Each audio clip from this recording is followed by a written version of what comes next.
All right, this next story is simple. A British man who is 32 years old texted his girlfriend while he was out partying and said, "I have been kidnapped. I owe some dude $82 and they're not going to let me go until I give him money." Great lie. What he really wanted to do was continue partying without the nagging behavior of his girlfriend. He just wanted to have a good time, right? Well, the problem is his girlfriend was alarmed, and of course she called the authorities, and they started searching for him for 7 hours. When they finally found him, they realized he just lied to get out of any situation with his girlfriend, and then as a result, he was fined for being an inconvenience to the cops. I love this story, and I want to open it up to you guys. Hank, make your point. Ooh, well, this guy sounds like a keeper to me. He wanted to spend a few extra hours at, where's this, London, at pound per pint night.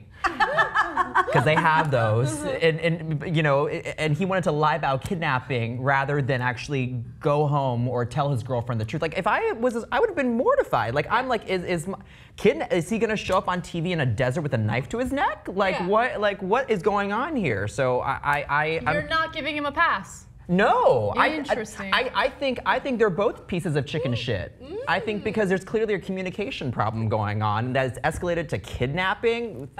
I want to see all the other lies that have led up to that, because this is some good shit. I'm going to defend him, but not until Gina Grad shares her point. Well, I have to say, my favorite part of the story is, I've been kidnapped. I owe someone $82. That's the best part. Yeah, I know.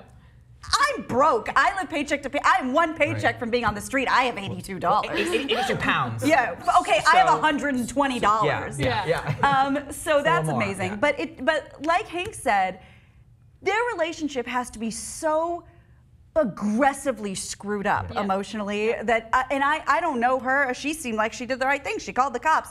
But the two of them together have to be a nightmare to hang out with. Absolutely, yeah. So they probably deserve each other, yeah. Yeah. So the reason why I love this story is because I kind of feel him. You know, like I haven't done the exact same thing, but I've lied to go out without the person that I was with. In fact, I did that on my 27th birthday, and then that ended the relationship. And look, I thought that it was a terrible thing for me to do, and the fact that it ended up being the catalyst for the breakup was actually a good thing in the end. And so you're right, there was a lack of communication. They should have communicated. He should have said, "Hey dude, like I want to go out with my friends. I don't want to get, you know, annoyed." Don't say annoyed. "I don't want to have to deal with my girlfriend while I'm hanging out with my guy friends. We need to have our own separate lives." You know, that's how you have a healthy relationship, when you don't lose your identity just because you're with someone. So look, I feel him. He shouldn't have done it, but we don't understand their situation. We don't know what kind of relationship they were in, right? Anyway, can you guys see I'm trying to defend myself in my previous actions, right? I was a bad person. Anyway, so have you ever lied to get out of a really bad relationship? Gina. All right, I'll jump on this grenade. All right, so to get out of a relationship, no. I lie all the time to get out of dates. But I have to say the one that's the best, that's the most memorable, and the most recent is a lie that somebody gave to me that I think is pretty good. I want to know. I had a great first date with this guy. We had like an amazing time. Second date, blew my mind amazing. Third date, we were supposed to go out, couldn't get a hold of him. And has sex, too. Oh, well. Third date, right? Hello. You prude. Hello. And I'm calling him, I can't get a hold of him. And then I get a text 5 hours later, "Oh, like my stomach, there's something wrong with my stomach, I gotta go." Didn't hear from him for 3 days. I consulted my psychic friends. I was like, "Is he dead on a kitchen floor somewhere? Do I need to get involved?" They're like, "Gina, he's fine." I'm like, "But I don't know." He texted me 3 days later, said, "Oh, sorry, I passed a kidney stone." Turns out that was bullshit. I don't know who wouldn't want a third date with this, but he said that a kidney stone, a fake kidney stone, was apparently more fun than hanging out with me. Bullshit. Aww. Damn. No, I think his ex got involved. I think there was a little like extra. What a little bitch. Yeah, I know, there was extra going on that night. Chicken shit. But I got a better man, so okay. I love it. I love it. Good for you, girl. What about you, Hank?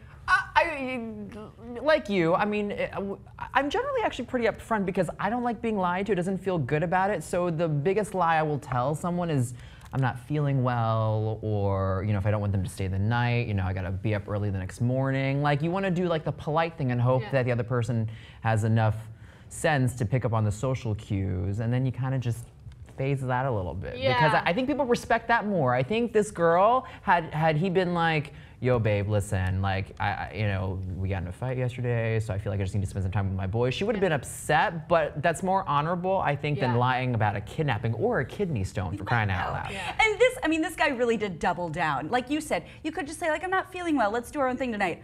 I got kidnapped, I owe somebody 82 pounds. I mean, if you're gonna go all in like that, she's gonna call your bluff and get the cops involved. Yes, yes. Well, since I already answered the question before I even asked it to you guys, I'm gonna ask myself a completely different question. Have I lied to remain in a relationship? Ooh. Because I think a lot of people do that. And yes, I absolutely have done that. The biggest lie I've told is, oh, I'm totally okay with this non-committal thing. It'll work out. I'm really laid back. No, I'm not fucking laid back. I'm not up for the non-committal thing. Make your fucking mind up and let's move on. Amen. All right, comment in the section below. I want to hear what you guys have to say. And of course, we'll see you guys soon.